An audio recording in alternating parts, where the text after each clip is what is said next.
As millions of Americans debate whether to roll up their sleeve for the COVID vaccine, manufacturers are trying to build trust. Mr. Deputy Speaker, we all know, though, that over the long term, the best solution to this crisis would be a vaccine. First, researchers need to develop a candidate vaccine. This can take years. Vaccines kickstart the immune system by teaching our bodies to recognize the virus.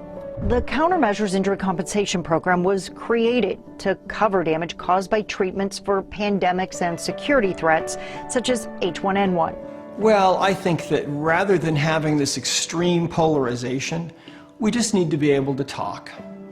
Here in LA, there are schools in which 20% of the students aren't vaccinated because parents here are more scared of gluten than they are of smallpox. Tech companies are actually starting to fight anti-vaccination propaganda. The Greater Good is a documentary challenging the scientific consensus that vaccines are safe. It's one of at least 5 films that Amazon apparently pulled from its popular streaming video service. Because there's all these anti-vaxxers now, isn't it?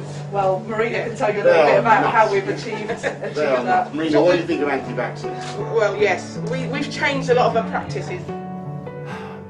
Contrary to popular belief and conventional wisdom, which says that vaccines are proven safe and effective, I haven't been able to find where they have been proven either safe or effective. And I think that there's a lot of research that needs to be done still. These are the raw materials for a COVID-19 vaccine. Bags full of biological cells, soon to have an inactivated or dead virus added to them. My doctor, who I love and admire, says to me every year, come October, you must get the flu vaccine. You must get the vaccine against pneumonia. I listen to my doctor, who I love and admire, who's been taking care of me for years. Should I instead listen to you and not take the flu vaccine? I think people should hear both sides of the story. It should be out there, both sides of the story, and let people make their own mind up.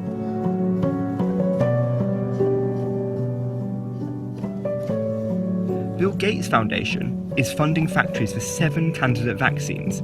President Trump says he is very confident there will be a coronavirus vaccine by the end of the year.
The first vaccinations actually happened back in the 1400s in China, and that they did a better type of vaccine than what we actually ended up with the smallpox vaccine. What they did was they took scabs off of people who actually had smallpox. They crushed the scabs, and then they insufflated them or blew them up people's noses, which was a more likely way that if you were going to contract smallpox, it would be through inhaling the virus. They actually had clinics in China where people would go days ahead of time, and they would get prepared for this vaccination process. They would eat right, they would rest, they would take care of it themselves, and then after they were vaccinated, they were to rest and have like nursing type of care for several days. And some people then did develop a natural type of immunity because the virus went into the body in a more natural way through the nasal passages and developed an immune response to the virus that ended up in their lungs and then into their bloodstream. However, it didn't always work so well because sometimes if you got a very large dose of very active and virulent virus that came off of that scab, you died. So I think the first time that we think about a vaccine, and actually it was called a vaccine, was back with Edward Jenner and using cowpox to inoculate people against smallpox. And it's very different from vaccines today because what he did was saw there's a similarity between cowpox and smallpox. And smallpox is essentially just having a skin rash with lesions that leave a scar, along with fever and other kind of constitutional symptoms. And that's pretty much what smallpox is. But it had some degree of mortality associated with it, whereas cowpox seemed to be less severe among the cow or the bovine population. Calves are the source of smallpox vaccine. Cattle are subject to a weakened form of smallpox called cowpox. So this idea was basically really kind of based in homeopathic theory, because it was like giving a less severe form of the infection to try and protect against a more severe form of the infection. Vaccines are supposed to work by injecting an attenuated or weakened virus or a small part of a cell wall of a bacteria into the muscle, which then is picked up by macrophages and other types of white blood cells and carried into the bloodstream. And the idea is to create an antibody, which the industry calls it a protective antibody, which it really doesn't protect, because you can have very high levels of antibodies and still contract the infection for which you've been vaccinated against. The process of a vaccination is with the premise that we are going to create a level of functioning of the immune system that would supersede what is normal physiologically available to a newborn baby when they're born. So the entire premise is based upon increasing the intensity of the immune system to protect the baby or to protect the newborn from a potential disease process that is supposedly higher likelihood that they would acquire that disease process were they not to get inoculated with the vaccine. And so they would take the pus from cowpox lesions, right, on the cows, and then make a small incision in the skin of a person and put the pus into the open wound. And that was essentially the strategy to try and prevent or eliminate smallpox. And that's where the name vaccine comes from, because it's from the root vacca, and I think it's Latin, means cow. So that's what the vaccine is, but where the name comes from. But later on, with a more modern vaccine, they decided to keep the name sort of to honor Jenner, but it was a different technology or a different approach based on a different theory, the theory of immunity. So when you ask the question, how is a vaccine supposed to work? A vaccine is supposed to work to increase the immune response, the natural innate immune response that the body inherently has. Then in the early 1700s, they started doing a vaccination by taking small amounts of the pus off of someone who actually had the infection and injecting it in the webs between their fingers. And it was done primarily because smallpox, the virus, has a predilection for the oil glands in the face. During the era where there were compulsory vaccinations, according to that strategy in France, there were a major excess of deaths of smallpox compared to when the vaccine was taken out of widespread use. So already, like with the first strategy, really, there was a big kind of cover-up of this information, and in the history books, you know, Jenner is seen as a hero of inventing this life-saving technology, but that's not really what happened in the populations. In terms of vaccinations, I always thought that vaccinations were the best thing since sliced bread, because I was always taught that there were all these diseases from which people used to die, and then the vaccines came along and they stopped dying. And this is at medical school, and school before that. And then there were also other diseases from which people used to die, but then we had better sanitation, so we were told that was due to sanitation. And as medical students are supposed to be a bit bright, you think that we might say, well, if this was due to sanitation, how do we know it all wasn't due to sanitation? But there's so much to learn on the medical school curriculum that we just learn vaccine preventable, sanitation preventable, and all the graphs show that from when vaccination came in, all the cases or deaths all came straight down.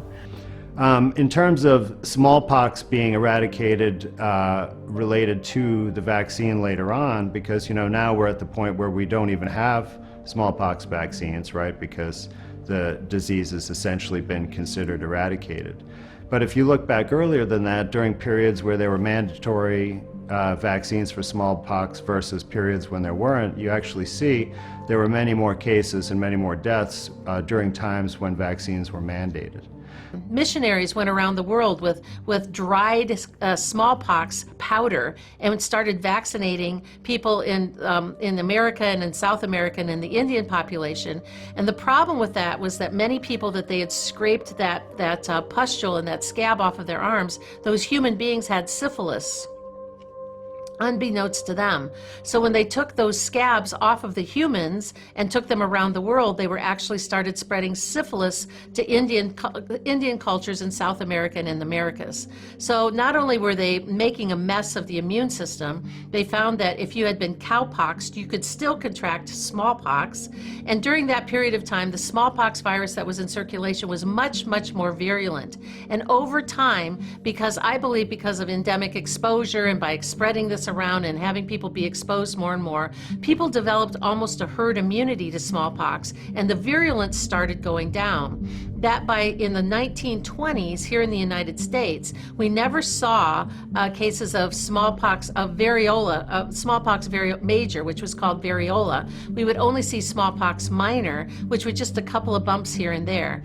And the last official case of smallpox seen in the U.S. was in the 1940s in Texas.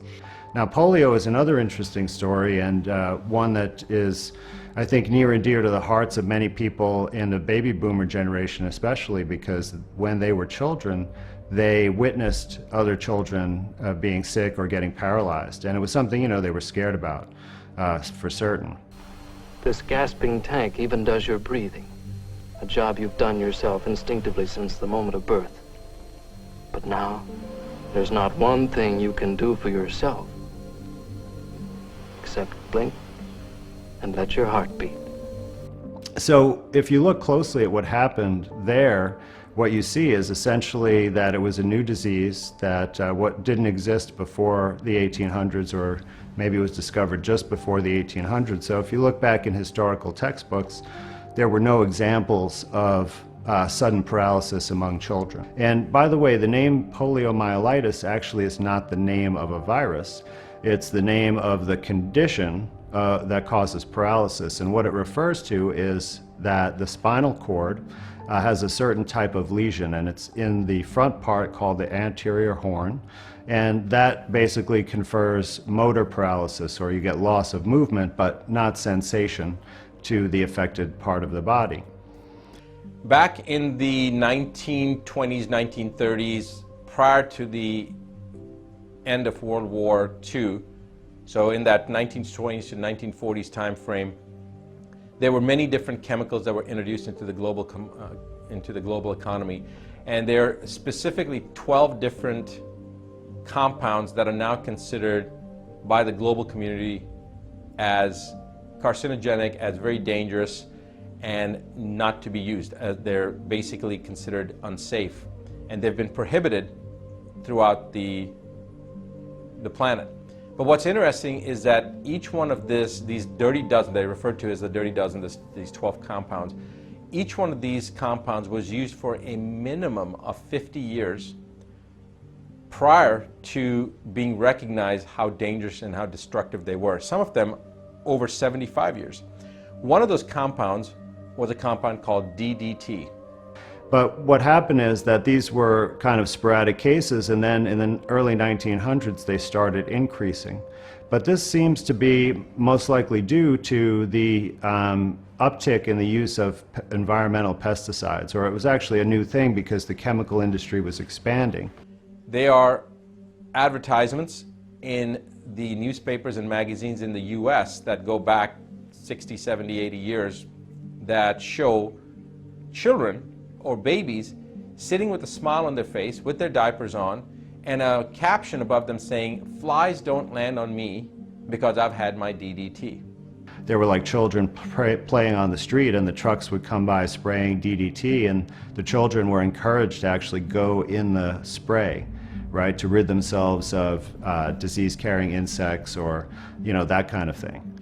Now, if you take the graph of the incidence of polio and you put it, you graph it out over a period of time, and let's say from the turn of the century till, say, the eradication of polio, and then you also take a graph and see the incidence of the usage of DDT, you will find a very interesting correlation. Both graphs are virtually the same. They're identical. There's obviously some subtle fluctuations, but the peaks and the troughs essentially look the same. Now, they're not at the same time. They're actually juxtaposed by about 6 months, maybe 8 months. And so you can see that really most likely these are the cause of polio, and that there was this separate hunt for a virus that, you know, really has never been clearly found. But they didn't really look at, well, is there an environmental cause? And why did polio come on the rise so quickly? I would say that the industry is built on the back of what they call eradicationism, that they feel like they eradicated smallpox using the vaccine, which they didn't. It was estimated in the 1940s and 50s and even into the 70s that less than 70% of the global population was actually vaccinated. It went away with hygiene, and the virus, just as they say in the literature, burned itself out. But it starts from that, and that was about the same time. That was in 1972, and remember the height of the polio epidemic, and when they released the polio vaccine was in 1954, 1955. So they were like, well, if we could eliminate smallpox and we can eradicate polio, then if we made enough vaccines, we could eradicate all these other pathogens. And almost every single conversation, when you start with someone who knows nothing about the vaccine industry and nothing about the truth about the harm that vaccines cause, the conversation almost always starts with, well, what about smallpox and what about polio? And they had already come down basically, you know, more than 3/4 of the way if you look at like the polio deaths when the vaccine first came on the market. And the Salk vaccine was the first one that was injected, and there were a lot of problems with that, including it causing cases of polio. So then the Sabin vaccine came out a few years later, but once the Sabin vaccine was in widespread use, there were practically no deaths from polio already. So I believe that that's true, that if that piece of information either was more clearly understood or was just removed from the discussion and people actually saw all these different vaccines and what the ingredients were in them, the industry would just fall apart. So you can see how this story was, at the time, perhaps, you know, people were genuine in that thought it was really a viral issue, and they thought that the vaccine was responsible for reducing this disease. But now, you know, there's plenty of evidence from the historical record, the epidemiologic record, the scientific record to show that really there's no evidence that there was a virus or that caused that paralysis, and no evidence that the vaccines were responsible for eradicating that disease.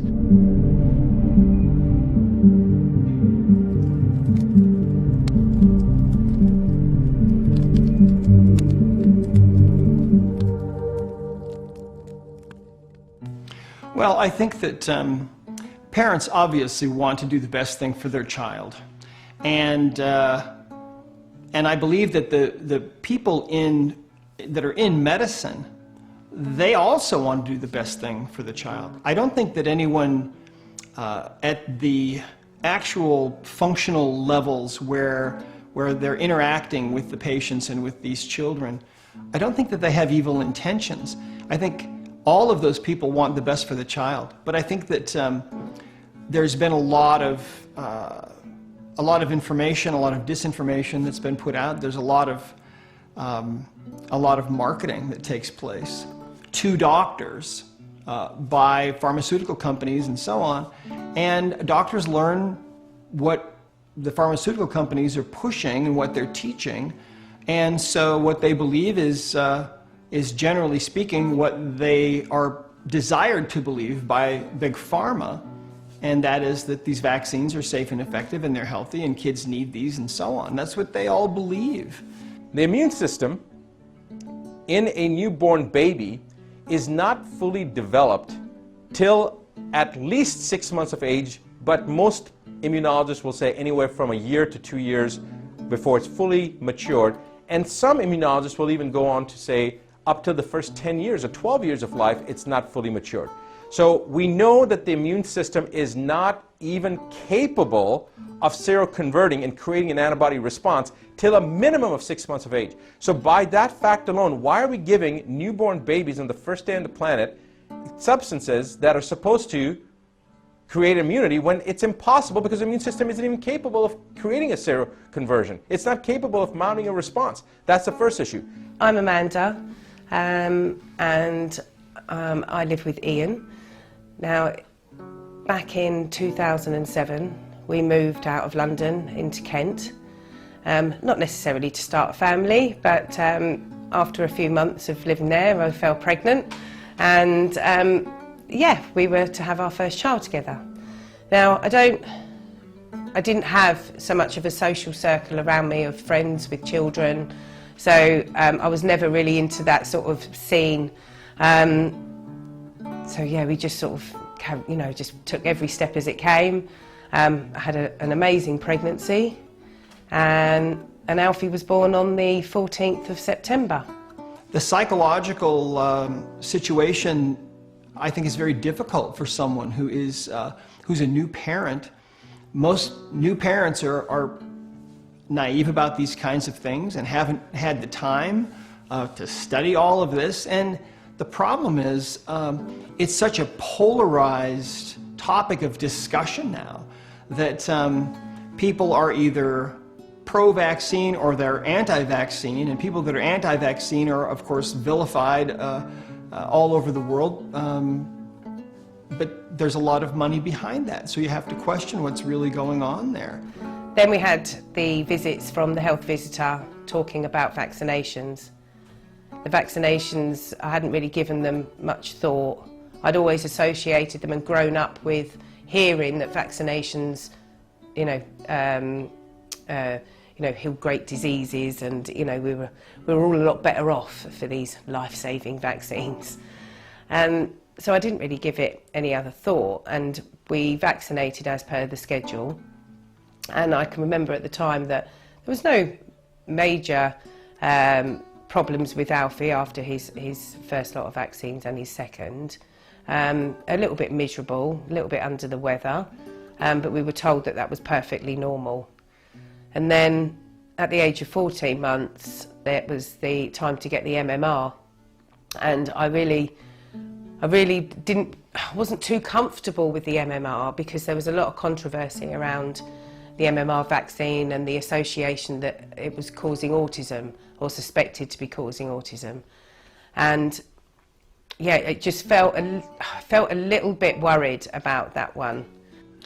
Well, I think that we're raised, at least in the West, to believe that doctors have our best interests at heart, and they have all the training that we don't have, and to think that a doctor would violate their Hippocratic Oath, which says, first of all, do no harm, is something that we can't really, I think, quite imagine. I think that the fact is that we're not exposed to the negative side of vaccinations, although there is a lot of research. Contrary to popular belief, there's lots of research out there. But when you go online and read about measles, mumps and rubella, and you're reading the stuff and they're telling you how dangerous actually them diseases can be, it sort of puts you into a fear, into a state of fear. The mothers know, for example, of these kids who are autistic, who know that their child was perfectly normal until that child received those vaccinations. Those mothers know that they know the truth about it. I didn't take Alfie to get that vaccination. It was our mother-in-law, and she said that the doctor had said to her, or the nurse had said to her, that around the 10-day mark, Alfie will start to feel might feel a bit poorly, as that's when the live part of the measles vaccine kicks in. And yeah, around about day 8, Alfie started to get angry. I'd never seen him display them feelings of anger, and there was nothing for him to be angry about. It was a frustration, and I even took photographs of it because I found it quite strange. Well, you know, you can tell when you discuss this issue with people that there is such a visceral, like, trigger emotional reaction that they have, right? And it's, you know, how dare you threaten the health of my child by not vaccinating your child, for example. You know, it's much easier to just accept what most people are saying, especially, you know, the authority figures. You know, we're also conditioned to trust authority. And when we see, you know, those 3 letters, CDC, we think that, you know, that's like our grandpa coming to make sure we're safe, you know, and tuck us in. And it's hard to look at it otherwise. It's hard to look at the truth of this because you'd have to go against so much, and you'd have to realize that those whom you entrusted, even with the welfare of your own children, have not been honest with you. And then he was really poorly. He started, and on day 10 I'd gone to work, and Ian had called me at work and said that, Amanda, he's not right, he's not eating, he's sleeping, he's not 100% at all. And I said, well, let's phone the doctor. So the doctor said it's perfectly normal, it's day 10, he's had his MMR vaccine, give him some Calpol, and if he's still not right tomorrow, we'll see him. So he'd had a low-grade temperature at that point, and we gave him a very tepid bath, tried to feed him some milk, and he wasn't really interested. So we fed him 5 ml of Calpol and put him down to bed, and we went downstairs. We had the monitor on in the room as well. We went downstairs, we had some tea, and I'd finished eating tea, and it must have been about half an hour, 40 minutes. And I said, I'm just going to go and check on Alfie. And when I got upstairs to his room, he was face down, and he was sort of all cuddled up in the corner of the cot.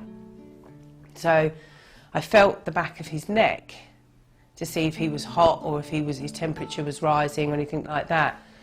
And he felt, the temperature just didn't feel right. And as I turned him over, I realised that he'd gone. His lips were blue, his fingertips were blue.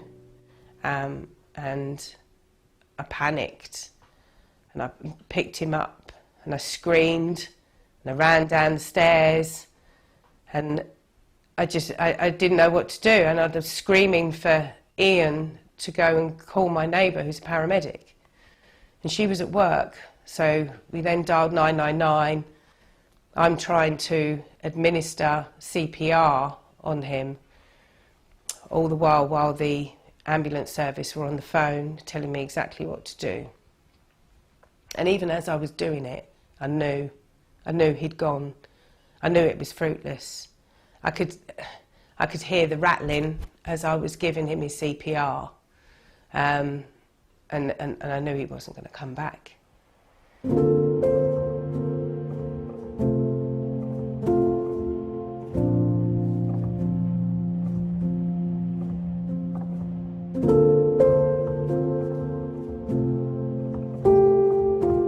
And it took the hospital about 20 minutes to come and pronounce him officially dead. And the first thing I can remember saying, it was a vaccine, wasn't it? It was the MMR. And the consultant, Dr. Day, stood there and looked at me, and he said, we're going to have to find out. We don't know at this stage. And I said, it's the vaccine. It's day 10. He feels unwell.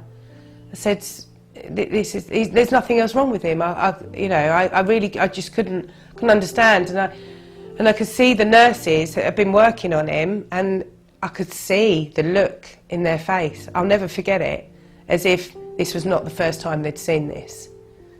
There's so much money in the pharmaceutical complex, you might call it,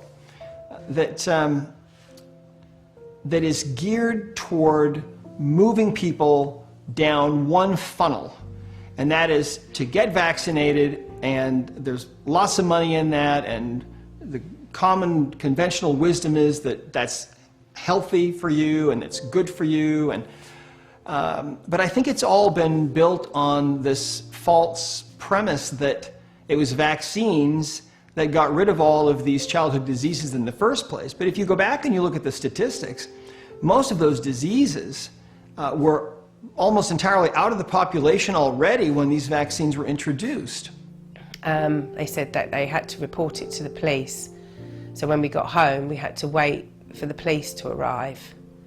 And we had 2 officers turn up who told us that we weren't allowed to leave the living room, that they had to go upstairs to Alfie's room and take his bed in, his teddy bear. They grilled us on what we'd fed him, what medication we'd give him. They took him the Calpol. They took the Calpol that we'd administered, and questioned us like we'd killed him. And it took them until, they didn't leave our house until about 1 o'clock in the morning. And then they just got up, walked out, and just left Ian and I. 1 o'clock in the morning in our house, where 6 hours previously we were a family, and no, we weren't any longer. I can't really remember what happened for the rest of that night. I don't even know if I called my mum that night or whether I did it in the morning. But I can remember getting the computer and sitting there, and I googled MMR deaths, and the first thing that came up in the search was 24 cases of death recorded in the UK from the MMR vaccine. And I was like, why haven't I heard about this? Nobody told me about this. I'd always sort of, the fear that I'd initially had was the MMR was, was being accused of causing autism. At no point had anyone said to me, there is a risk of death from this vaccine.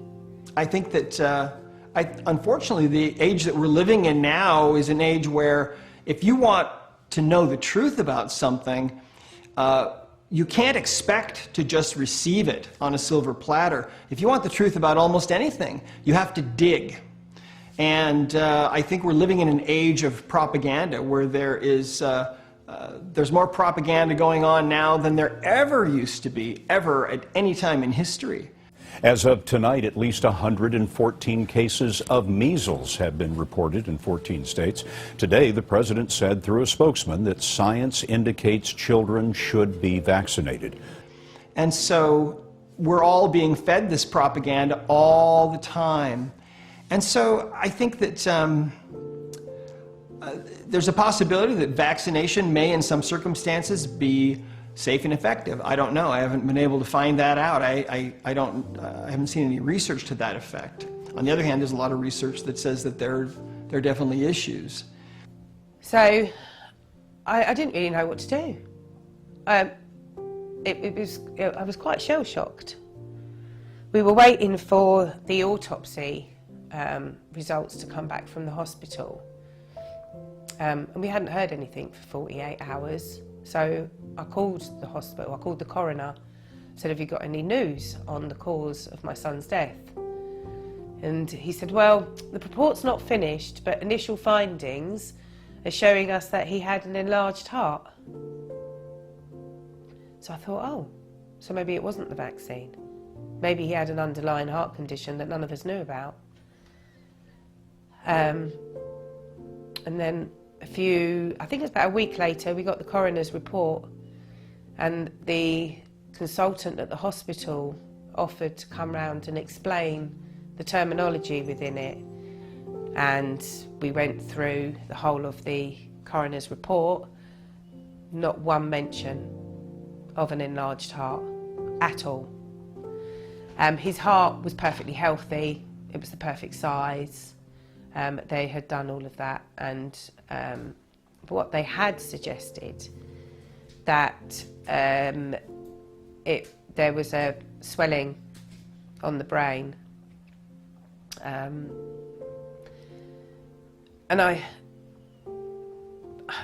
I'm just trying to remember that in the autopsy report it said something about this not being associated with the MMR vaccine or something, and or it's a systematic thing that happens after the MMR. And I said, well, how do you know that? How do these people know that? How many dead babies have they done an autopsy on for them to tell me that this is a symptomatic cause or symptom of a vaccine? The consultant said, I'm not too sure, but it's a very, very good question that you ask. He said, I'm going to go away and find out for you. Never heard from him since. Never. Here's the issue. Some of these substances, these adjuvants, these preservatives, like mercury and nickel and some of these substances, they are naturally eliminated through the alimentary system, through the gastrointestinal system.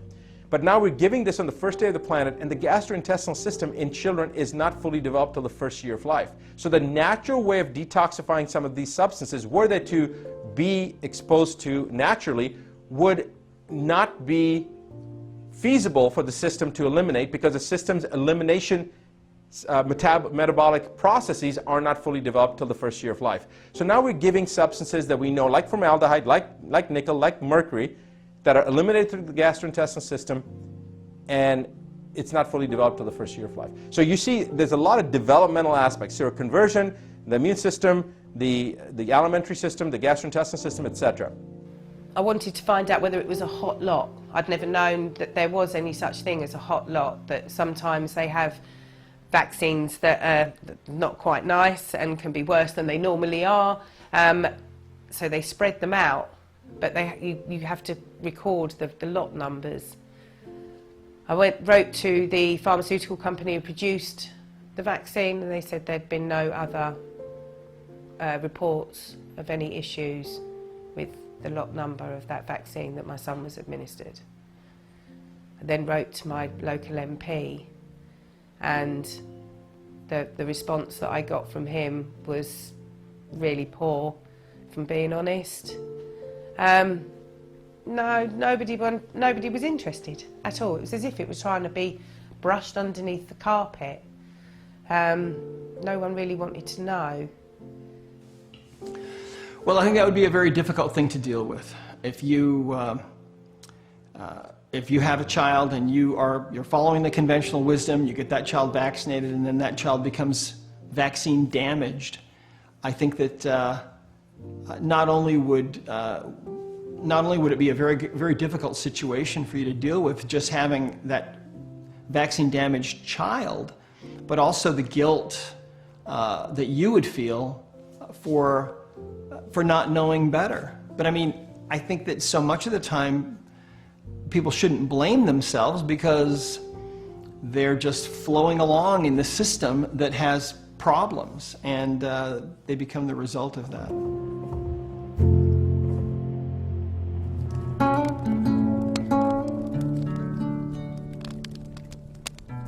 We set up the JABS group back in January '94 because of our youngest son's severe experience with an MMR vaccination.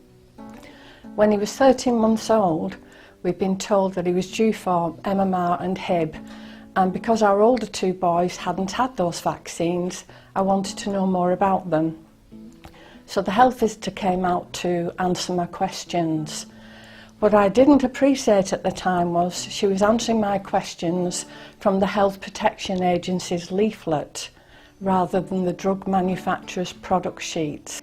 In 1998, Dr. Andy Wakefield published a paper that said that perhaps measles virus from vaccines was causing something called ileolymphoid hyperplasia, which is swollen lymph nodes inside of the GI tract. And the conclusion of that paper was, perhaps we should look at this more closely. It didn't say that vaccine strain measles was causing any sort of inflammation in the gut.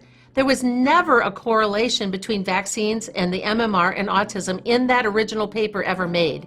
And when people use that argument off of a 20-year-old retracted paper, do you think that maybe there's been some more research that's been done since that time to show a connection between brain inflammation and measles virus, or between brain inflammation and any of the other 17 vaccines that are currently on the market? So when I'd asked how long had the vaccine been used for, she answered it from the leaflet saying it had been used for 25 years in America, and the most I could expect would be a slight rash, slight temperature, or a bit of swelling due to the mumps component, and the diseases were deadly. The only one that is ever correlated with autism is MMR. The only rebuttal that they have is that paper was retracted in 1998. Well, last time I looked, that was 22 years ago. And if that's your only argument against vaccines not causing autism, you know nothing about the industry and you've never observed a vaccine injury that suddenly the child's brain changes and stops working so well, which is encephalopathy, or gets even worse and has a seizure disorder, any other type of neurological things, loss of language, loss of hearing, loss of vision, which is encephalitis, which is inflammation of the brain. 10 days after the vaccine was given, Robert had a huge seizure and we were rushed to the local hospital. At the hospital, I immediately raised that we'd been warned he might have a slight reaction, and this was the 10th day, the exact time frame we'd been told a slight reaction might occur. But the consultant immediately dismissed it, actually shrugging his shoulders and saying it won't be anything to do with that.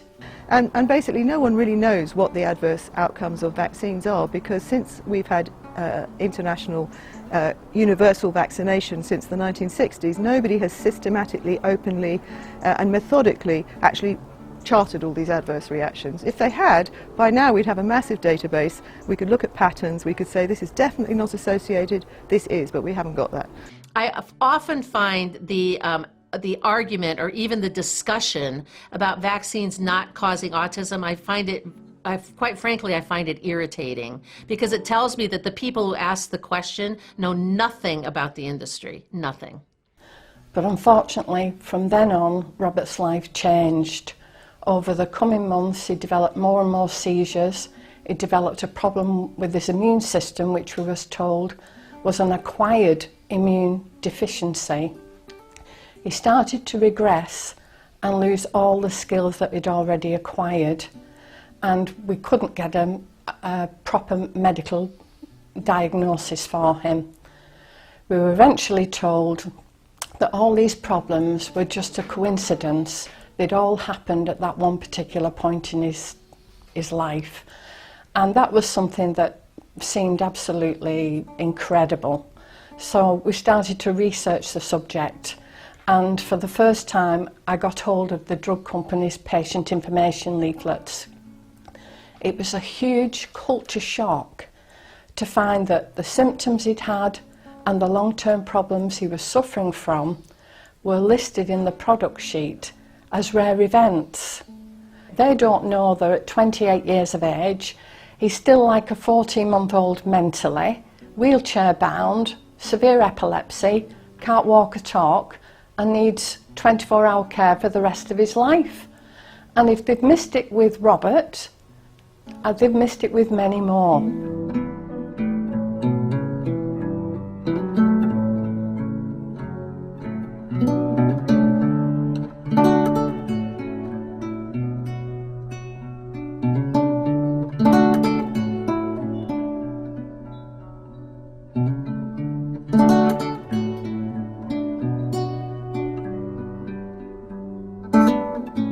Subsequently, we were meeting other parents in the waiting rooms before going in to see the neurologist, who were also saying that their children had been fine up to MMR being given, and now their child had got behavioural problems, development problems, epilepsy, severe neurological issues. So we, at that time, took it to our community health council, who said that we should organise an open meeting, which we did at Wigan Town Hall. So we held a meeting there and 150 people attended. And they too, many of them were saying that their children had been found to have problems after the MMR, and that's when we launched the group. I have a personal collection of over 12,000 links to articles, full-text articles, abstracts, and partial articles only from peer-reviewed medical literature, not from conspiratology.com, not from blogs, but from mainstream medical literature showing problems associated with vaccines. And among those problems include asthma, allergies, eczema, ADD, ADHD, a long list of psychiatric problems, a long list of neurological problems such as Guillain-Barré syndrome, headaches, depression, anxiety, panic attacks, a long list of cardiovascular things like arrhythmias and cardiac, other types of cardiac problems, a very long list of autoimmune diseases such as Sjogren's syndrome, hair loss and alopecia, lupus. The list is very long of the number of types of side effects and conditions that can be caused from the vaccines and the combination of vaccines that are given and the ingredients within the vaccines. You know, I'm often asked about the safety of vaccines, and my comment is that vaccines are very safe as long as they stay in a bottle and are not injected into people. The key is that it creates excitotoxicity of the brain and it doesn't shut down. That's why these kids are bouncing off the walls. You know, coupled with, you know, low thyroids from all the poor diet and the heavy metals and the adjuvants that are added into the vaccines. You would think some witch made up this brew. There's formaldehyde in there, polysorbital 80, peanut oil, fetal tissue. You know, it's just unconscionable what they're injecting into these young kids.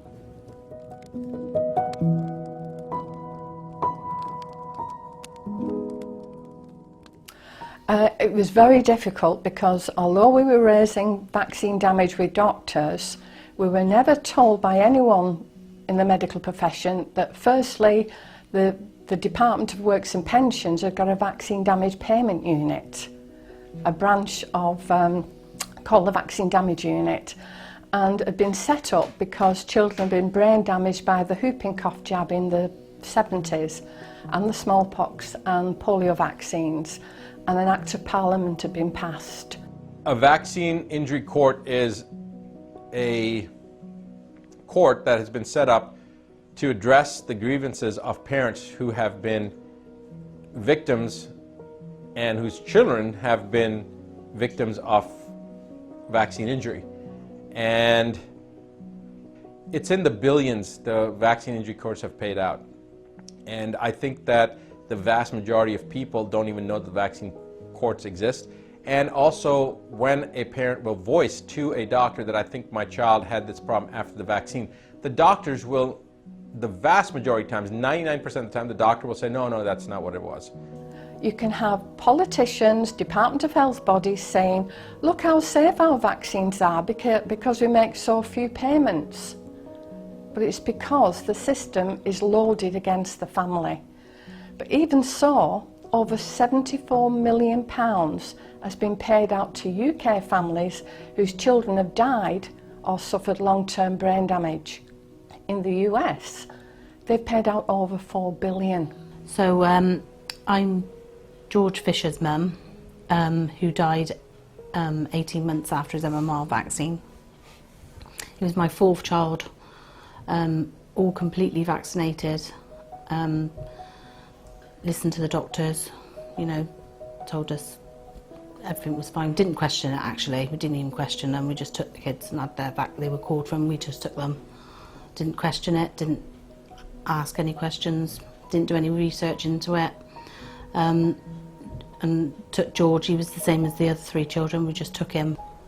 The nurse asked us if he was healthy, you know, if everything was okay, and I said, he's not showing signs of any ill health, cold, cough or anything. He was at his most healthiest of me, you know, I could see. So she did ask that. And gave him his MMR, left as normal. What's happening in the United States, and this has been known about for a long time, is that the drug companies exert undue influence on individual doctors. Doctors are wined and dined by pharmaceutical reps.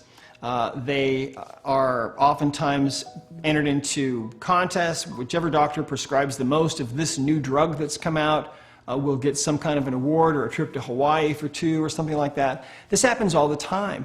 So there's an element of corruption that is involved here that really needs to change, and more light needs to be put on this, I think.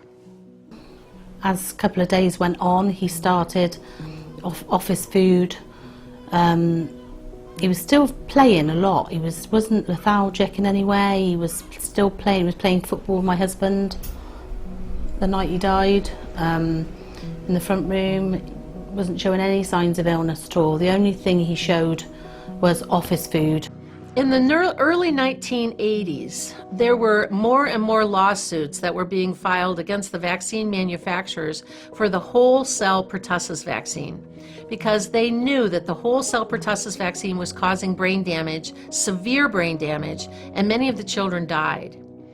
And as they started filing more and more lawsuits, the vaccine manufacturers went to government and said, hey, we believe that the whole vaccine program is the cornerstone of the public health here, and if you don't protect us and give us protection from these lawsuits, we're just going to fold up our tent and stop making vaccines.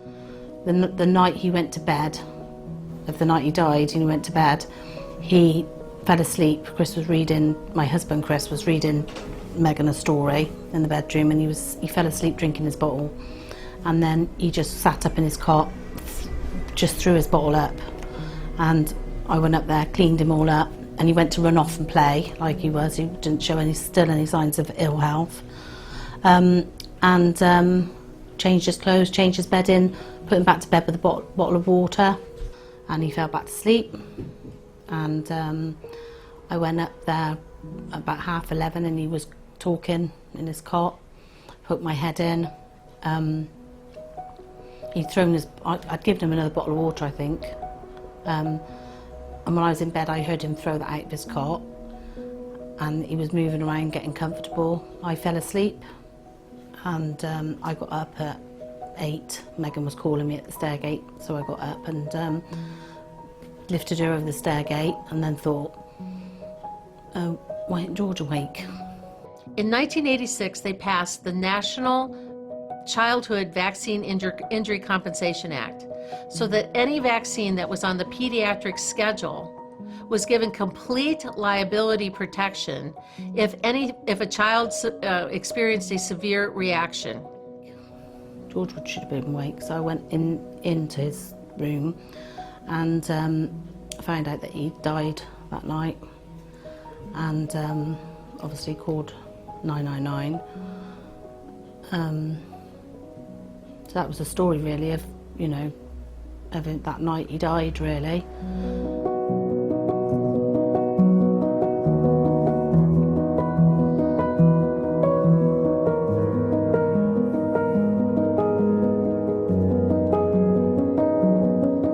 Chris obviously was called to come home from work, and he was struggling through the traffic to come home, and a policeman stopped him in this doorway and said, "You can't come here, it's a crime scene." And he said, "I want to see my son." He said, "You can't come in here, it's a crime scene."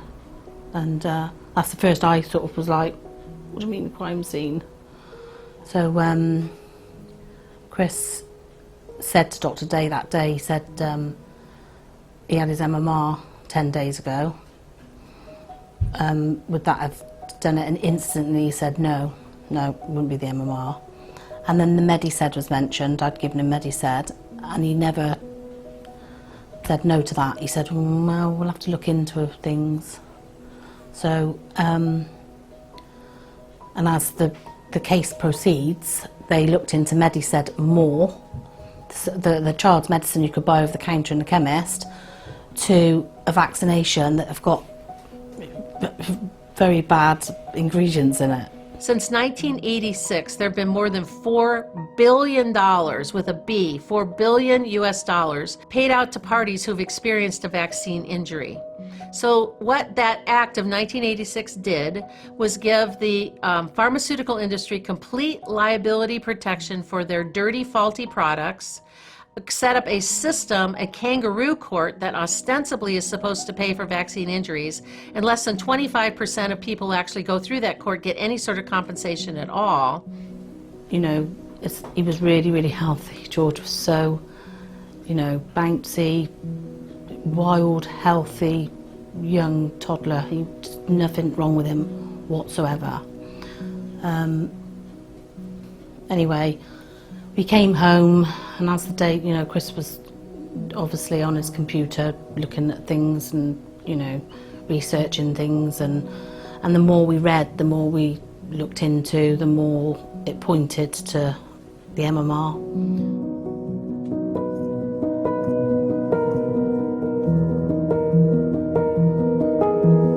And another part of that law that's really important to consider, and it was set up a couple of years later, was the vaccine injury compensation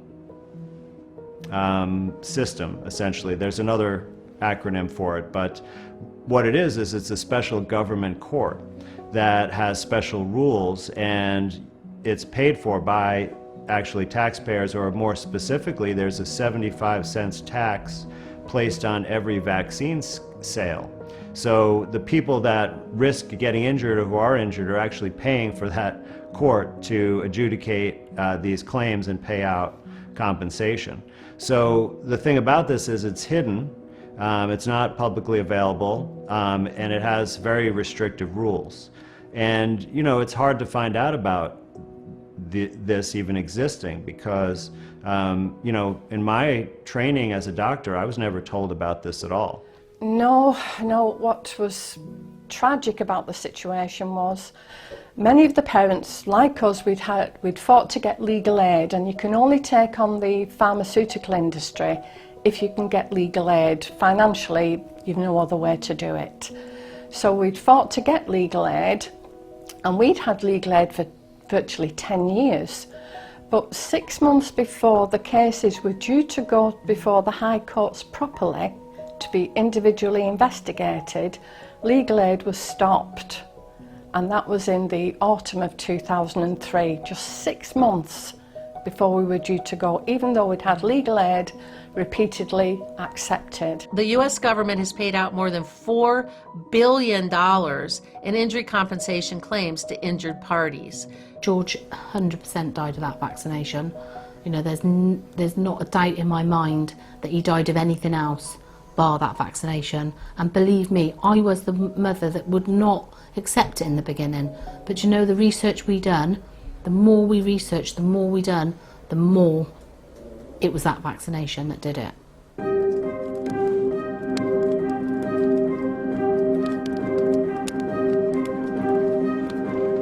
The unrelenting virus may have met its match. Pfizer now says its vaccine is 95% effective and safe. The data just days away from being submitted to the FDA. 2 vaccines, each with 95% efficacy, rivaling the 98% efficacy of our measles vaccine. And of course, we hope that we'll also have a COVID vaccination program alongside that, and the arrangements are being put in place for the NHS to deliver that.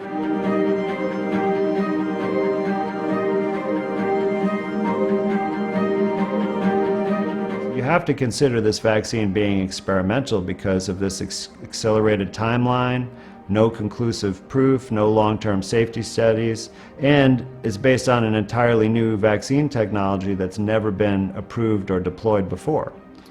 Well, my understanding is that there are serious problems and have been a lot of difficulties trying to create a vaccine for the coronavirus.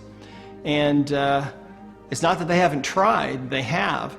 What they have found from the research that I've done is that when they create a vaccine for a coronavirus, they seem to be okay initially, but when the person then encounters that virus in the wild, then it can result in a lot of real severe illness for people. The whole push forward on this COVID-19 vaccine, or the SARS-CoV-2 vaccine, which is really the appropriate name for it, it's a vaccine against a virus named SARS-CoV-2, and we use SARS-CoV-2, the name of the virus, synonymous with COVID-19, which is the syndrome that this virus ostensibly causes. This whole movement towards demanding a vaccine, I believe, is part of a control system that I think this has been planned out for a long time myself, and I think this is part of a system of control that they want to install in this world where you won't be able to travel, you won't be able to go anywhere, you won't be able to buy anything unless you have this vaccine. People who have tested positive for coronavirus and who have isolated themselves for 2 weeks could be offered a so-called freedom pass for at least 90 days, which would allow them to return to normal life. And this untested vaccine, I think they're going to put it out on the market as soon as they can, and then you'll have a vaccine passport or something that says you've received it. But I think that there will be a lot of problems with it, and I wouldn't recommend it myself. The vaccine is to prevent the virus from causing the COVID-19, and it's terrifying to me that they are pushing this vaccine forward at all. They've been trying to develop a coronavirus vaccine since 2002, when we had SARS as a pandemic in 2002. That was a cousin to the current coronavirus that is in circulation, causing the current pandemic. They've been trying for over 20 years to develop a vaccine, which they cannot do because this RNA vaccine is inserting just a small snip of the genetic material from the virus. 25% of common colds are coronaviruses, and we haven't managed to make an effective vaccine against the common cold in 70 years of trying. So I don't know how we're going to suddenly make one now. Although part of me wonders whether we're worried about making an effective vaccine, whether or not what we just need is a vaccine. Because we've already bought 30 million of one type of vaccine and 100 million of another type of vaccine, and we don't even know what it does. We've missed out the animal studies. Well, I mean, I think one really important consideration is that it's a total shift in how we look at human rights and fundamental rights and freedoms. You won't be able to buy or sell, you won't be able to travel, etc. if you don't have this vaccine. I think it's going to come to that. I think it's going to be forced on the world. You know, after World War II, right, we had these trials and then we had drafting of the Nuremberg Code. And this was a major, shift because I think the world wanted to prevent future genocide and that we witnessed in World War II. Hermann Wilhelm Goering, on the counts of the indictment on which you have been convicted, the tribunal sentences you to death by hanging. One of the things we're going to have no long-term studies, and the thing is also with a coronavirus anyway that rapidly mutates, there's going to be no vaccine that's going to be any good next year compared to this year. And so one of the very important principles is that you cannot conduct scientific experiments on individuals without their express consent. What the government is doing is it's hedging its bets.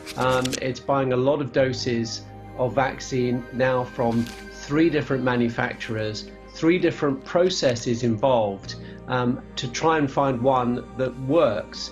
Anything that is developed for this COVID-19 umbrella is protected by the 2005 PrEP Act, which stands for the Public Readiness and Emergency Preparedness Act, which was passed in 2005, which takes the 1986 Injury Compensation Act and puts it on steroids.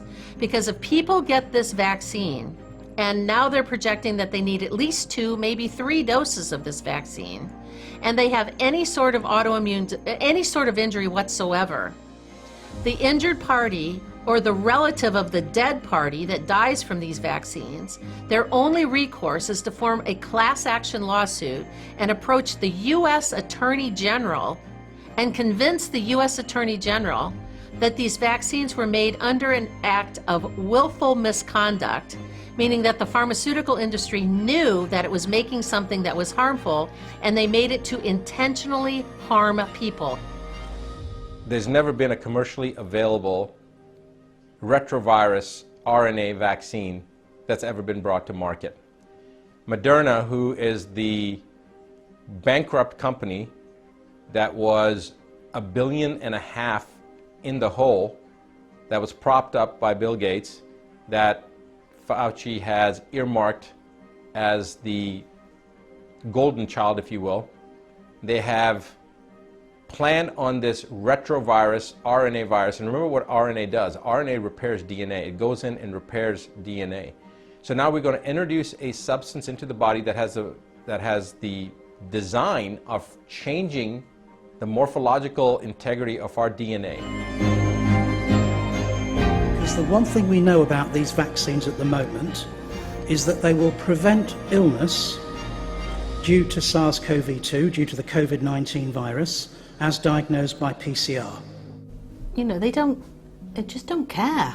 Nobody cares, you know. It's got to be all about money, hasn't it? What's it all about? What is all this about, damaging our children? What is their aim? You know, because they do know it's damaging our children. Why don't they change? Why don't they start saying, why don't more doctors start standing up and saying, you know, they'd get, I mean, if doctors started standing up, were they going to sack all the doctors? And get rid of all the doctors and all the specialists and all the scientists? Are they going to get rid of all them?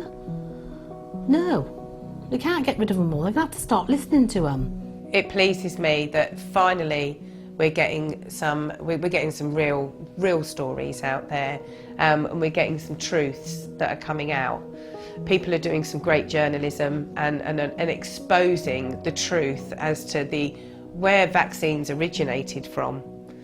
And it's a very, very long story, and it's a very, very corrupt story. We are using their information to come to our conclusions, and we have beat them hands down on every single one of their arguments. But there are days where I can't handle it. There are days where I, you know, see in the comments, especially on social media, and I do try to make people aware, but I have been attacked and I have been vilified. I've been banned from pages for fear-mongering parents, or even suggesting that there might be a correlation with their child's symptoms to the vaccination that they've just had. We have won this argument hands down, and quite frankly, the powers that be, the only thing that they have left to argue against is character assassination, name-calling, and mudslinging. You sometimes wonder if you're actually making a dent. But then there are other times where I wake up and I'm a warrior, and I'll get to it, and yeah, it's amazing how many people just don't want to hear it. The bottom line is informed consent. The doctors need to be able to answer people's concerns, and that means they have to have information about the trial process. They have to know what results have happened, true results, because sometimes you read a report and the conclusion doesn't match the content of the data. It's only like you say, the parent stories, getting it out there, you know, shouting it from the rooftops. I mean, I'd be the first one marching the streets, you know. I have got a poster of my son, you know, a big poster of my son that I would go and roam the streets with. Do you know what? And I've almost gone to town and stood on my soapbox with my son's sign to warn parents to look into it. Don't just do what you're told to do. Look into it. This is what happened to my son and 1,000 other children. So informed consent is the basis. Also treating the public as grown-ups. Give them accurate data. It's very difficult to try and get the right information in order to be able to make that informed choice. The whole thing just needs to come crashing down. The whole pharmaceutical industry, the power it holds, the fact that they don't have any liability. If we were to change that law tomorrow, the pharmaceutical companies would go out of business within, I would say, 6 months.